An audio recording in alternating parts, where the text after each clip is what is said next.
Assalamualaikum warahmatullahi wabarakatuh. Bismillah, alhamdulillah, wassalatu wassalamu ala rasulillah Muhammad ibn Abdullah wa ala alihi wa sahbihi wa mawalah wa la hawla wa la quwwata illa billah amma ba'd. Jamaah salat maghrib, bapak-bapak, ibu-ibu yang insyaallah dimuliakan Allah SWT, dan semoga kita selalu mendapatkan ridhonya dari Allah Subhanahu wa taala atas kegiatan rutinitas yang selalu kita jalankan ini. Salawat dan salam kita sanjungkan kehadiran Nabi besar Muhammad sallallahu alaihi wasallam. Semoga kita semua mendapatkan syafaatnya besok di yaumil kiamah, dan dimudahkan lisan kita dari hati yang paling dalam untuk selalu mengucapkan sholawat atas baginda Nabi Muhammad sallallahu alaihi wasallam. Seperti biasa, sebelum kita mulai membaca atau membahas kitab Nasha'ihul Ibad, kita membaca Fatihah. Kita kirimkan pahalanya idza shawab untuk guru-guru kita, kaum muslimin muslimat. Semoga menjadi satu amal bagi kita dan menjadikan wasilah ilmu kita manfaat dan barokah. Kemudian kita susul dengan sholawat burdah atau qasidah burdah. Semoga menjadi kegugah hati kita mendapatkan hidayah dari Allah Subhanahu wa taala. الهادي لأول بنت صالحة على حضرة النبي المصطفى محمد صلى الله عليه وسلم وعلى آله وأزواجه وذريته وقرابته من الأنبياء والمرسلين والأولياء والشهداء والصالحين والصحابة والتابعين والعلماء والمصنفين وجميع الملائكة المقربين، ثم صلى القادر الجيلاني وخصوصا مؤلف هذا الكتاب شهاب الدين ابن حجر الأنصاري وشيخ نووي البندلي وجميع أسر كرم المدرسة القدسية ومعدي دار العلوم شيخ لله لهم الفاتحة. أعوذ بالله من الشيطان الرجيم. بسم الله الرحمن الرحيم. الحمد لله رب العالمين الرحمن الرحيم مالك يوم الدين إياك نعبد وإياك نستعين اهدنا الصراط المستقيم صراط الذين أنعمت عليهم غير المغضوب عليهم ولا الضالين آمين. اللهم صل وسلم وبارك عليه وعلى آله.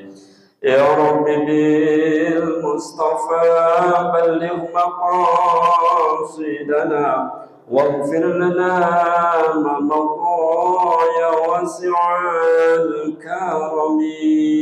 يا رب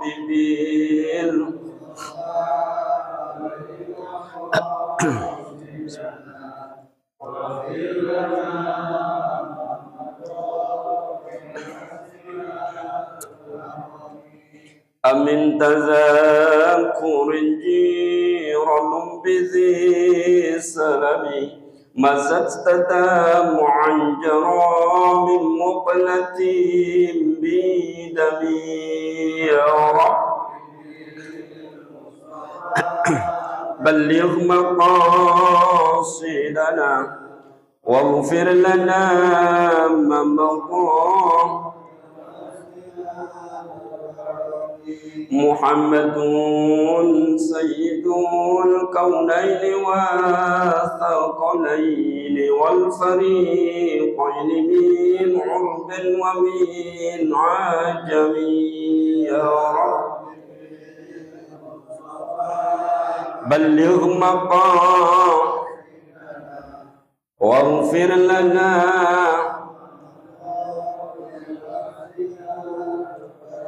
هو الحبيب الذي ترجى شفاعته لكل هول من الأهوال مقتحم. يا رب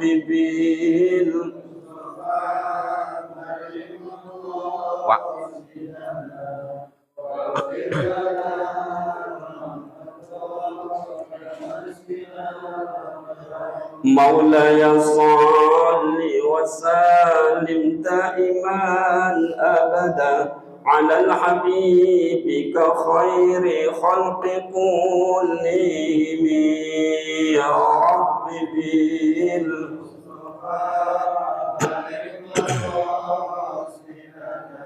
واغفر لنا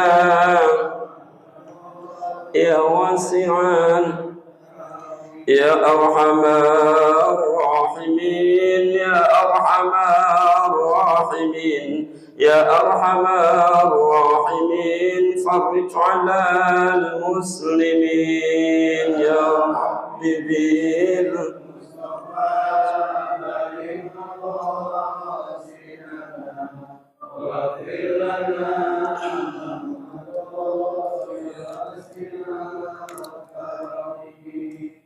اللهم صل وسلم وبارك عليه وعلى آله. قال المصنف رحمه الله تعالى ونفعنا به وبعلومه في دارين آمين يا رب العالمين. Walithalathi salah satu alamatin awwaluha yu'ti ma yuhibbuhu wala yubali ba'da ayyarda rabbah ila akhirih. Walithalathi, dan bagi yang ketiga, kemarin yang pertama ya'budullaha, menyembah Allah ala jihadil khauf, yaitu menyembah Allah karena ada rasa takut. Yang kedua, menyembah Allah karena rojak, mengharapkan rahmat dari Allah. Nah, sekarang yang ketiga, walisalasi, dan yang ketiga wahwa man, yaitu orang ya'budullaha, menyembah Allah ala sabilil hubbi, atas jalan cinta. Yang pertama, nyembah Allah karena khauf, karena rasa takut. Ini yang paling terbanyak ini. Takut kalau nggak nyembah Allah, takut masuk neraka. Takut dikubur, disiksa. Ini yang paling banyak ini. Takut nanti kalau ninggalin sholat dimakan namanya ular raksasa. Apa namanya Pak? Sejak al-aqra. Ini yang khauf, menyembah nih.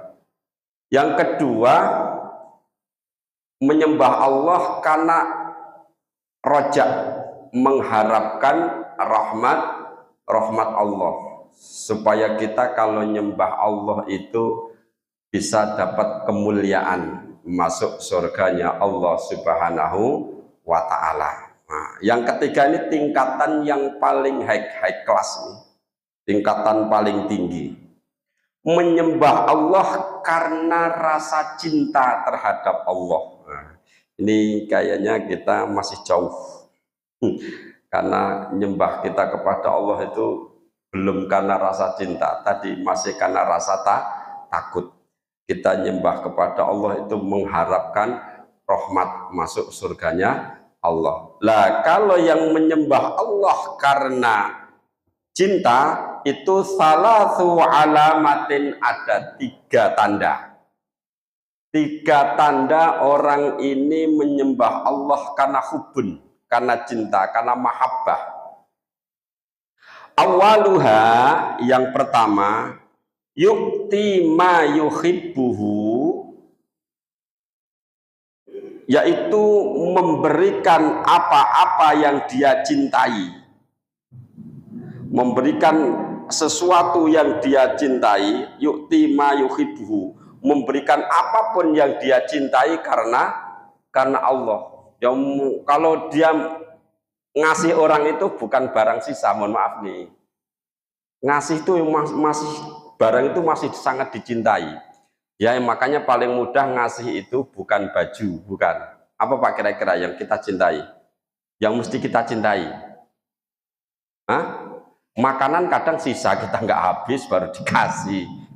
Duit duit itu nggak ada kata nggak cinta. Kalau sedekah itu kalau mau gampang biar nggak nginget-inget apa dicintai apa enggak, besar apa kecil, itu Duit, kalau duit mesti kita cintai, Pak.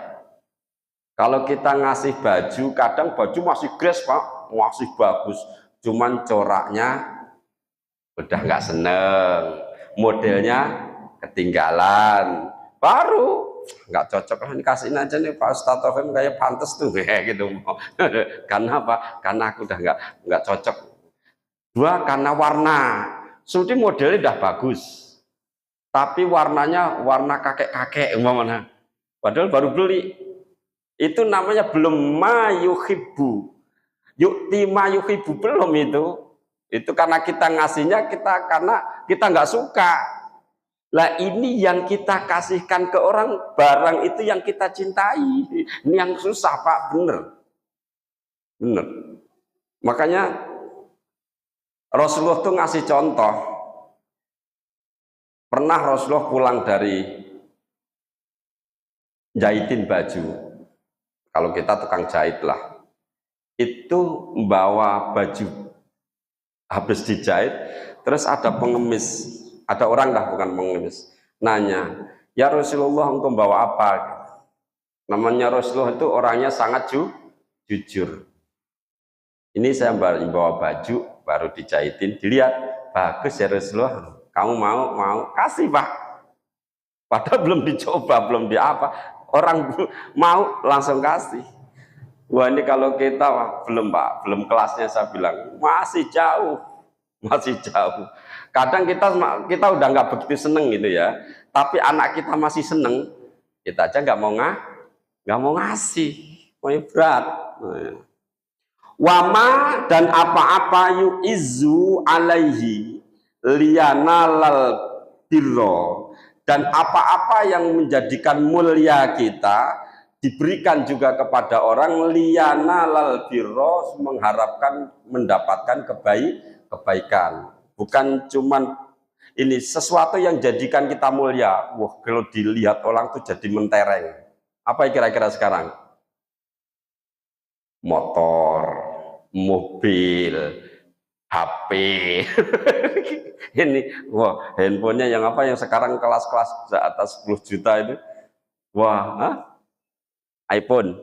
Wah, tuh iPhone-nya bagus Mas Andi. Mau kamu? Ya, sini. Gak ada, Pak. Mau kamu? Ya, sini. Ya udah nih buat kamu. Waduh. Ini belum, makanya saya bilang belum, kelasnya terlalu jauh kita. Ini kelas ya'budullaha ala sabilil hubbi, masih jauh kemana-mana dah. Belum ini kelas high kelas ini. Yang bisa itu sahabat-sahabat Rasul yang sudah bisa mempraktekkan. Sayyidina Abu Bakar, Sayyidina Utsman, Sayyidina Umar itu bisa mempraktekkan. Kalau kita ada ampun dah. Jangankan barang puluhan juta Pak, mungkin seharga 25 juta aja kalau kita masih seneng nggak mau tuh diminta orang, jangan dong. Saya kasih yang lain ya, itu ini susah itu. Wala yubali ba'da ayyardha rabbahu, dia nggak peduli, yang penting mendapat ridho dari Allah Subhanahu wa taala, nggak peduli dia barang itu masih dicari, pokoknya yang penting yang dia harapkan itu mendapatkan ridho dari Allah. Tuh, kama qala Allah taala, seperti firman Allah, sesuatu yang difirmankan Allah Subhanahu wa taala, ayat maksudnya. Lan tanalul birra hatta tunfiqu mimma tuhibbun. Kalau nggak salah ini awal juz 4. Kalau nggak salah ini. Lan tanalul birra, tidak akan mendapatkan kebaikan hatta tunfiqu, sehingga kalian menginfakkan mimma, dari apa-apa, tuhibbuna, yang kalian masih cinta. Tuh Pak, tidak akan mendapatkan kebaikan sehingga kamu itu menginfakkan, memberikan orang itu sesuatu yang kamu masih cinta. Makanya yang paling ideal kalau ngomongin ayat ini, biar kita masuk nih, yaitu duit. Udah dah itu, mau gede-gedenya 10.000, 100.000, mesti orang cinta, kita juga cinta, itu mesti itu masuk. Tapi kalau barang, mohon maaf, kadang kita ngasih itu sudah second, sudah sortiran, sudah kita nggak suka. Tapi kalau duit itu mau dikatain lecek kayak apa, tetap aja suka. Sampean milih duit 50.000 mulus Pak, habis disetelika, masih keker, sama 100.000 diwenyet-wenyet, milih mana Pak? Hah? 50.000 tapi 2. Tetap orang milih 100. Yaudah sekarang 50.000 bagus, 100.000-nya dimasukin comberan, milih mana? Hah? Mesti milih yang 100 tetap. Karena selagi nggak rusak nilainya tetap 100.000. Makanya tetap cinta itu. Tetap cinta kita, walaupun dilecek-lecek tetap cinta. Ini yang berat ini. Makanya paling ideal itu duit dah. Sedekah itu duit. Kalau mau ngikutin ini, nah, insya Allah ya pelan-pelan ini, tahap step by step ya. Naiknya nggak mungkin kita swing, nggak mungkin. Belajar sedikit-sedikit. Tadi yang ibadah karena khauf umpama nih, udah masuk kita naik karena roja udah masuk nih, kita masuk ke hub. Tapi kembali lagi sudah saya kasih garis bawah tadi, ini high class, ini berat sekali. Wafaniha, nih yang kedua, ciri alamat ibadah, menyembah, beribadah kepada Allah, cirinya yang kedua, ya'malu bisukhti nafsihi, dia beramal dengan perkara yang dibenci nafsunya. Beramal tapi amalan ini yang dibenci oleh nafsunya. Kira-kira apa Pak? Banyak. Kita ke masjid untuk sholat jamaah, ini aslinya berat apa ringan? Berat. Ini nafsu gedek ini. Kepengennya nafsu, kita di rumah nonton TV, mainan gadget, udah itu kepengennya nafsu. Makanya beramal sesuatu yang dibenci nafsu. Salah satunya adalah sholat kemas. Tuh, yang kedua, amal yang benar-benar dibenci nafsu itu contohnya lagi qiyamul lail, bangun malam terus mendirikan sholat. Apalagi bangunnya itu kira-kira waktu sahur. Waktu sahur itu jam berapa ya? 2:30 ya. 2:30 lah. Umpama mulai kita start 2:30, sholat, macam-macam sudah, wiridan, udah, masih ada sisa nunggu subuh, membaca Quran. Wah, itu mana ada nafsu nggak mau itu Pak. Enakan dikipasi ke setan, mending tidur aja, melihatin jam tuh. Baru 2:30. Paling tidak jam 3:30 dah bangun itu. Setan nama nafsu kerjasama tuh, titik-titik. Ntar jam 3:30 itu udah bangun lagi Pak, alarm kenceng banget. Luandeng. Itu masih dibisikin lagi. Baru 3:30. Sekarang itu subuhnya jam 5:kurang 1/4. Iya. Wah, masih lama, masih bisa tuh, ntar bangun jam 4:lebih 1/4 sholat tahajud masih bisa, masih. Oh iya ya, tidur lagi, nambah Pak. Itu udah bangun itu jam 4:30, masih males. Nah tanggung 4:30, ntar dulu nunggu 10 menit dah tidur lagi, lumayan tuh 10 menit. Nah bangun jam 6. Tuh itu nafsu Pak. Makanya orang yang bisa bangun malam langsung sholat, langsung ambil air wudhu, sholat, apalagi ditambah dengan wirid dan baca Quran, nafsu gedek banget itu. Nafsu gedek lah. Orang yang bisa ngelawan ini tandanya orang yang ibadah kepada Allah karena cinta. Kalau kita kan enggak Pak, bangun malam betul, bangun malam. Ngapain? Iya udah penting, oke, wudhu, sholat iya. Cuman karena sholatnya kepepet. Duit enggak punya, pekerjaan suami sedang di PHK, pokoknya lagi kepepet-pet itu, baru itu kita, wah bener-bener tuh sholat wiridan. Ntar kalau suaminya atau dirinya sudah kerja lagi, lali maneng, udah ninggalin lagi. Itu makanya belum kelasnya itu. Kalau orang yang kelasnya ibadah karena Allah, wala yubali, nggak peduli mau punya duit nggak punya duit, keadaannya sama. Mau punya kerjaan nggak punya kerjaan, dia tetap sama. Bangun tengah malam ibadah, puasa Senin Kemis. Puasa itu berat apa enggak? Pak, puasa berat apa enggak? Kira-kira nafsu seneng apa enggak? Enggak. Nafsu mah kepengennya enggak puas.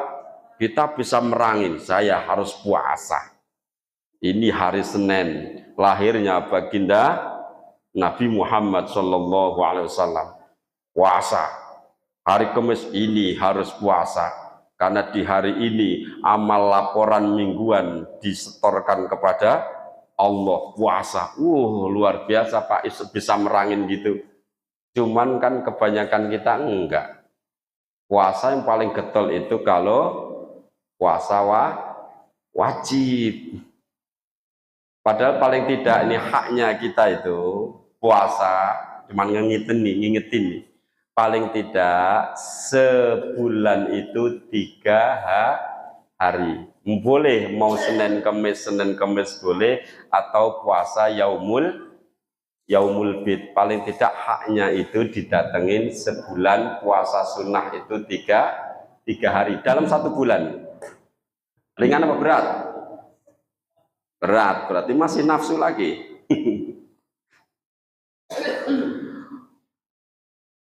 Kal a'malil birri, seperti amal-amal kebaikan. Makanya nafsu itu gede kalau lihat amal-amal kebaikan. Kepengennya nafsu itu, nafsu amaroh itu, kepengennya ya kita santai-santai aja. Main gadget, duit datang, kepengennya gitu. Nonton TV, apa-apa, makanan sudah tersedia, itu kepengennya nafsu. Wala yahtamu bihi ba'da ayyarda rabbahu, dia tidak peduli juga, yang penting mendapatkan ridho dari Allah Subhanahu wa ta'ala. Fal birru, apa sih yang dinamakan birru itu, kebaikan itu? Mardhatun li rabbi wa maskhatun li syaiton. Birru itu adalah mengerjakan sesuatu mengharapkan ridho Allah dan menjadikan setan gedek, itu namanya birrun. Jadi biru itu apa sih? Biru itu adalah mencari ridho Allah dan membuat gedek setan. Mana ada orang sholat setannya seneng? Enggak seneng. Kalau umpama orang udah mendirikan sholat, setan itu masih goda Pak. Orang udah sholat, udah wudhu, masih digoda. Caranya goda gimana Pak? Setan orang sholat. Satu, dibikin was-was. Was-was itu apa sih? Ragu. Saya tuh yang kena penyakit itu, bener. Allah, itu kayaknya udah masuk apa belum ya? Sudah itu masuk. Setan belum masuk, nggak sah kamu. Belum masuk, nggak jadi kamu. Batalin lagi. Itu setan itu. Ntar ada di bab setelah ini. Setan yang godain orang-orang sholat. Udah sholat nih Pak, udah khusyuk, udah mantep, niatnya udah masuk. Dibikinlah itu ragu dari, mohon maaf nih, dari jalan belakang kita tuh seakan-akan ada sesuatu yang keluar. Petis. Bener, sering ada, pernah nggak? Pak, ada sesuatu kayak kentut gitu keluar, tapi nggak terasa dari dalam. Tiba-tiba udah di ujung apa ya? Anus lah, bokong, tiba-tiba kayak pletus. Sering Pak, pernah? Itu yakinin aja bahwa itu bukan kentut. Kalau nggak keluar, nggak dari dalam ya, kadang kan kita nggak terasa apa-apa, gitu. Biasanya ini kalau dalam kitab fikih, biasanya justru ini dialami orang-orang yang badannya gede, gendut, ya sedang lah, bukan, tapi nggak kurus. Justru dialami oleh Mas Eko, saya itu badannya gede, itu biasanya gitu. Nggak ada rasa, nggak, tapi tiba-tiba di dalam sini itu bukan kentut, tapi itu sesuatu yang tadinya nutup terus buka dikit karena ketutup daging itu Pak. Jadi mak plus gitu. Itu bukan kentut. Yakinin aja bahwa itu bukan kentut. Cirinya gimana? Satu, itu bukan kentut. Laisa, tidak ada raihatun, tidak ada bau, nggak bau. Kalau sampai mak peletus terus bau kentut nih, berarti kentut itu. Atau memang terasa dari dalam perut itu mules banget, nah itu kentut. Tapi kalau nggak terasa apa-apa tiba-tiba mak peletus, yakinin bahwa itu bukan kentut, karena kentut itu ada cirinya. Satu, bau. Yang kedua, bunyi. Kalau nggak ada baunya tapi bunyinya panjang, kentut, bunyi brot, nah itu mah kentut. Nggak usah ini bukan, ini yakin ini bukan, enggak, sudah jelas suaranya gede. Iya, suaranya plus tapi kenceng. Ya, kentut itu jangan bilang enggak, aku nggak terasa. Yakin ya, kalau kentut tetap kentut aja. Yang tiba-tiba meletis, ya itu yang bukan kentut. Nah, itu setan itu, di situ setan godain Pak. Kentut kamu batal tuh, yakin dah. Kentut di sini bilang kentut bukan, yakin. Itu setan nambah itu, kentut batalin dah sholatnya. Itu Pak. Jadi sholat pun masih digodain oleh setan. Yang ketiga, godaan dari luar kita. Contohnya nih, tadi anak-anak berisik tadi, itu godaan Pak. Di sholat kita ganggu banget sih ini anak sopo. Bener nggak? Iya, itu godaan. Kepengen mitos kepengen nyentil aja gitu. Dan pinternya anak-anak ini mau godaan setan, salah satu ini habis salam kabur langsung takut diomeli. Salah satu godaan juga itu.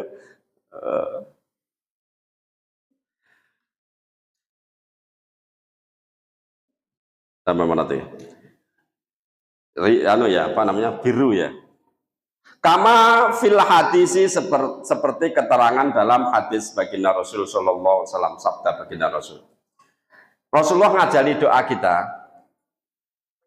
A'udzu billahi min jahdil bala illa bala'an fihi alaun. A'udzu, kami minta perlindungan billahi kepada Allah, min jahdil bala, dari susahnya ujian. Bala itu cobaan. Ya Allah, lindungilah kami dari beratnya ujian. Illa bala'an fihi alaun, kecuali ujian yang mendatangkan kami itu kemuliaan. Itu Rasulullah doanya. Boleh ya Allah kasih ujian, tapi yang jadi saya itu lantaran ujian itu jadi mulia. Tapi jangan sembarang ujian ya Allah, bahasanya gitu. Saya jauhkan dari ujian, yang ujian itu jadikan merendahkan saya. Ibadah saya justru jadi males. Kami jadi kurang bersyukur. Tapi kalau engkau kasih ujian ya Allah, ujian itu menjadi wasilah kami menjadi mulia. Itu doa yang diajarkan Rasulullah. Kalau ditambah ini, Allahumma inni a'udzu billahi min jahdil bala illa bala'an fihi alaun. Ya Allah, saya minta perlindungan darimu ya Allah dari beratnya ujian, susahnya ujian, kecuali ya Allah ujian yang mendatangkan kepadaku itu kemuliaan. Karena kelas kita itu belum seperti kelasnya Nabi. Kalau Nabi Muhammad tuh ketika hijrah ke Taif, Rasulullah hijrah ke Taif, sampai di Taif itu udah disambut dengan apa Pak? Lemparan batu. Itu Rasulullah. Kalau kita umpama kita itu dekat sama malaikat CS sama kita gitu ya. Umpama itu malaikat nawar itu, ya Rasulullah biarin gunung saya balik ya Rasulullah, saya tumplekan ke kepala mereka. Itu kalau kita yang ditawar itu, Wan, gimana Wan? Kalau tak tumplekin itu batu dari gunung, oh ya silakan, hancurin aja, hancurin. Kalau kita gitu, kalau Rasulullah enggak, jangan malaikat, jangan. Mereka saat ini ngelemparin saya karena belum dapat hidayah. Makanya doa Rasulullah itu Allahumma hdi qaumin fa innahum la ya'lamun. Ya Allah, berilah kepada mereka kaum itu karena mereka melakukan ini mereka tidak tahu. Berilah hidayah ya Allah kepada mereka. Mereka ngelemparin batu ke saya ya karena mereka nggak tahu kalau Islam itu nurun, cahaya yang menyelamatkan dunia akhirat. Makanya karena dia nggak tahu dia ngelemparin batu. Ya Allah, tunjukkan. Ini Rasulullah, Pak. ini udah kelas high ini, makanya luar biasa. Kalau kita mah nggak sabar, ditawarin orang aja, gimana saya bantuin tuh, ngebukin tuh yang ngelemparin batu. Iya yuk silahkan, kerain aja mau temen-temenmu gitu malahan. Rasul mah enggak, jangan. Malaikat yang nawarin, jangan. Kalau sekarang kaumnya enggak mau tobat gimana Muhammad? Ya, besok anak-anaknya. Siapa tahu sekarang bapaknya masih kafir, anak-anaknya tobat, anak-anaknya mau ngikutin saya. Anaknya juga enggak mau, siapa tahu cucunya. Ini Rasulullah, Pak. Sampai ke situ pandangannya. Lah kalau ditumplekin gunung, kan wassalam. Udah enggak ada kan anak turunnya. Ini Rasulullah pemikirannya jauh ke depan, luar biasa. Itu Rasulullah. Yang kedua, contoh yang sering saya kasih contoh itu Nabi Ayub. Nabi Ayub diuji oleh Allah itu 18 tahun sakit. 18 tahun, Pak. Kita nggak ngomongin penyakitnya dah, karena versinya di kitab itu ada yang Israiliyah, cerita Israiliyah. Sakit sampai diasingkan. Kita ngomongin sakitnya adalah sakit 18 tahun, ada yang mengatakan 7 tahun. Itu tidak pernah ngeluh. Nggak pernah Pak ngeluh. Nah kalau kita Pak, jangankan 7 tahun, nah, seminggu aja dah, seminggu puyeng nggak habis-habis, batuk dah ngikil nggak habis-habis. Wah itu sudah ya Allah, doanya itu dari A sampai Z itu mentok itu. Orang nggak habis-habis doanya tuh supaya minta sembuh. Itu baru seminggu tuh. Ini Nabi Ayub 18 tahun ngeluh kagak. Yang diminta Nabi Ayub itu digoda apa aja ya Allah nggak masalah. Yang penting hati dan lidah saya jangan digoda. Itu doang. Hatinya itu. Kenapa sih hati? Saya terangkan. Karena hati itu kendali seluruh anggota tubuh. Inna fil jasadi mudghah. Sesungguhnya di dalam tubuh jasad itu ada segumpal darah. Insolaha solahatil jasadu kulluh. Kalau segumpal darah itu baik nih, maka baik seluruhnya. Seluruh tubuh baik, Pak. Kalau hatinya baik, yang keluar dari mulutnya baik. Kalau hatinya baik, apa yang dilakukan tangan baik. Kalau hatinya baik, kaki ini melangkah kepada hal-hal yang baik. Ini makanya hati. Yang kedua, ketika hati rusak, wa in fasadatil jasadu kulluh. Kalau hati segumpal darah itu rusak, maka rusak seluruh anggota tubuh. Hatinya kotor, yang keluar dari mulutnya comberan, Pak. Bener ini. Kalau umpama dia bisa ngumpetin paling di depan umum, tapi di internal, tetap ngomongan yang nggak bener.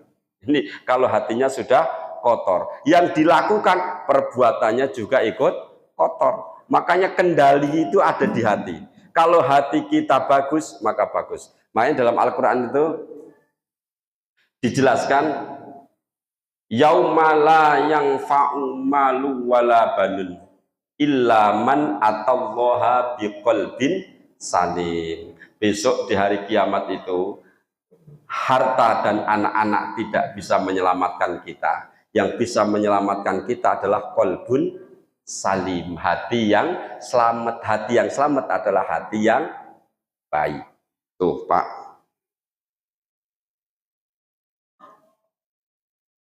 Ai ulu wa manzilatin indallah. yaitu tingginya derajat di hadapan Allah. Balak tadi mintanya kalau umpama dikasih balak yang mengangkat derajat kita di hadapan Allah. Wafalisuha, yang ketiga, yakunu fi jami'il halati ma'a sayyidihi. Semua yang dilakukan tingkahnya itu berserta Allah Subhanahu wa Ta'ala. Maksudnya apa? Setiap kegiatan kita, apapun yang dilakukan kita itu karena Allah. Ini yang berat nih. Bertetangga karena Allah, memberi orang karena Allah, sedekah kepada anak yatim karena Allah, bukan karena kepengen dilirik mamanya. Kita sedekah anak yatim gede, mamanya masih agak muda, bukan karena mamanya, tapi karena Allah nih Pak Carto. Tuh, karena Allah. Bersedekah kemanapun karena Allah, sholat karena Allah. Kadang kan kita enggak sholat karena ada gurunya, sholat karena ada tamu yang kira-kira biar menilai kita, oh ternyata ya si Anu itu rajin sholat. Itu kita bukan karena Allah.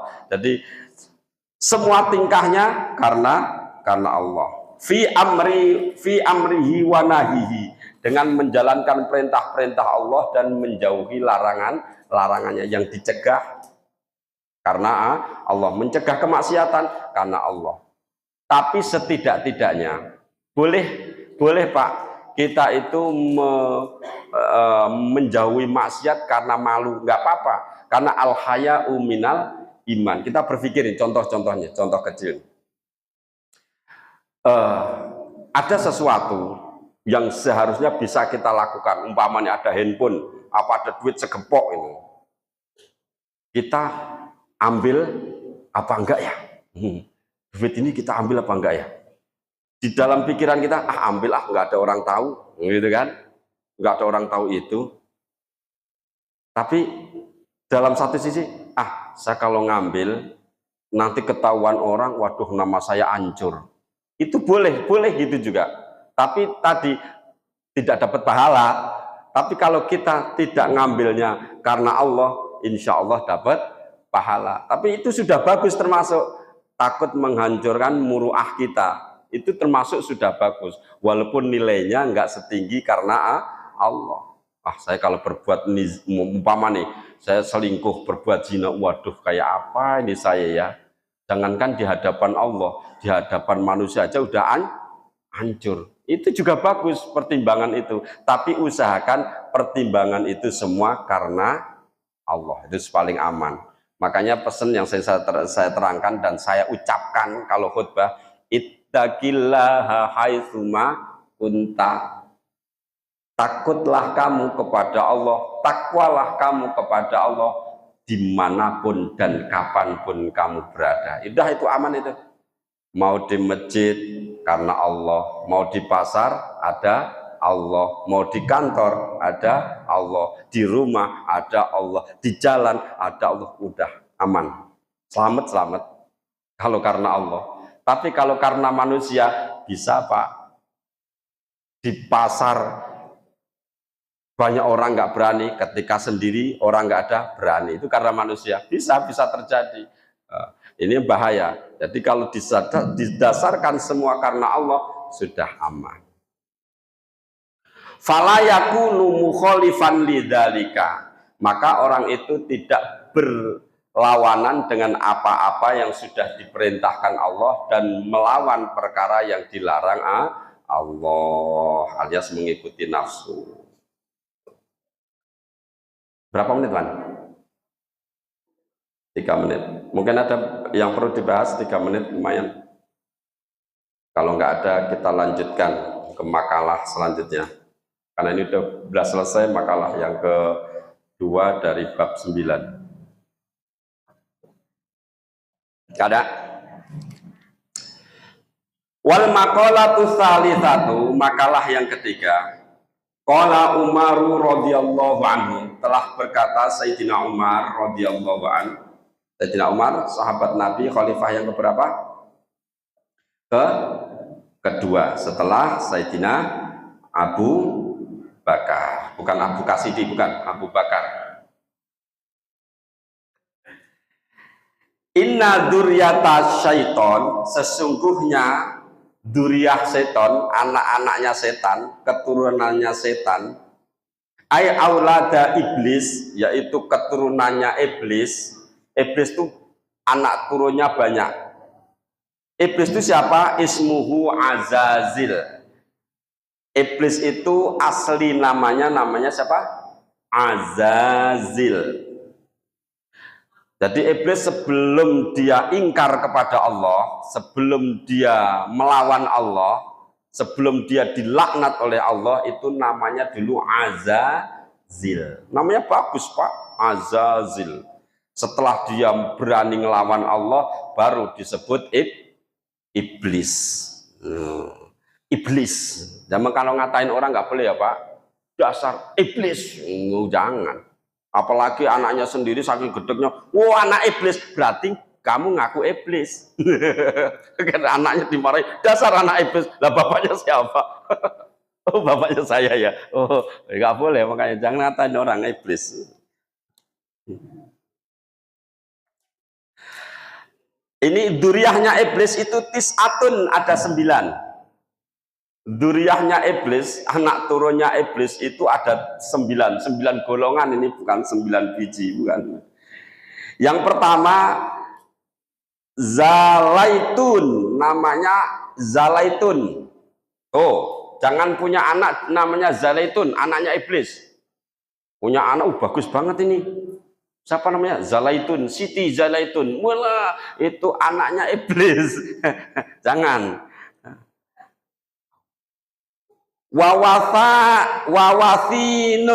Wawasinun namanya watin ya, bukan musin, bukan watin, pakai tak, wasinun. Nah, juga jangan dinamain anak kita watin, jangan, itu anak iblis. Nama anak iblis namanya watin. Yang pertama Zalaitun, yang kedua watin, yang ketiga walakusun, namanya lakus. Ada nggak namanya lakus? Nggak ada ya, muka-muka nggak ada. Makanya kalau punya anak jangan sembarang ngasih nama. Kalau yang artinya masih ragu, tanyain ke orang yang tahu. Takutnya keliru. Takutnya keliru tadi. Siapa namanya? Muhammad Lakus. Muhammadnya mah bagus. Belakangnya itu anaknya iblis. Salah satu nama anak iblis namanya Lakus. Bukan rakus tapi Lakus. Wayukolu lakis. Nah, bisa dikatakan lakus itu ada yang nyebut namanya lakis, ada yang nyebut lakis. Wa'akwanun, yang ke berapa tuh? 4. Namanya akwan. Akwan bukan irwan, bukan. Akwan. Akwan pakai ain. Akwan. Aduh, namanya mirip-mirip dengernya. Namanya iblis, ada yang namanya Akwan. Yang keempat, yang kelima ya. 1, 2, 3, 4. Yang kelima, wahafafun, namanya hafaf. Hafaf. Yang keenam, wamurrotun, pakai tasjid tapi. Wamurrotun, namanya murroh. Bidomimil mimi, dengan didomah mimnya mu. Watasdidil ro'i, ro'nya ditasdid, roh. Wa kunyatuhu iblis Abu Murroh, nama kunyahnya iblis, nama lainnya lakopnya iblis itu Abu Murroh. Ya, itu anak ini masih ada banyak lagi, ada 9, jadi baru kesebut. Dan tugas-tugasnya ada antar pertemuan selanjutnya. Ini baru namanya jantar, tugasnya si ini, tugasnya begini gitu. Makanya kita itu sudah dimonitor Pak, untuk menggoda manusia di setan, kamu tugasnya ya. Di setan di pasar kamu tugasnya. Orang yang wudhu sholat di masjid kamu tugasnya. Ini di tempat keramaian kamu tugasnya, udah dibagi-bagi. Manajemennya iblis itu luar biasa Pak. Jangan dikira luar biasa. di kantor tugas ini udah dibagi-bagi. Oleh karenanya nanti pertemuan selanjutnya kita ulang dari awal di bab 9. Fa insyaallah apa yang kita bahas ini menjadikan tambahan ilmu bagi kita, bermanfaat untuk kita semua fid dunya wal akhirah. Mari kita tutup sama-sama dengan bacaan umul kitab. Semoga pengajian kita ini barokah. Al-Fatihah. A'udzu billahi minasyaitonir rajim. Bismillahirrahmanirrahim. Alhamdulillahirabbil alamin arrahmanir rahim maliki yaumiddin. Iyyaka na'budu wa iyyaka nasta'in ihdinas siratal mustaqim siratal ladzina an'amta 'alaihim ghairil maghdubi 'alaihim waladdallin. Kurangnya kami mohon maaf yang sebesar-besarnya. Wabillahi taufiq wal hidayah. Assalamualaikum warahmatullahi wabarakatuh.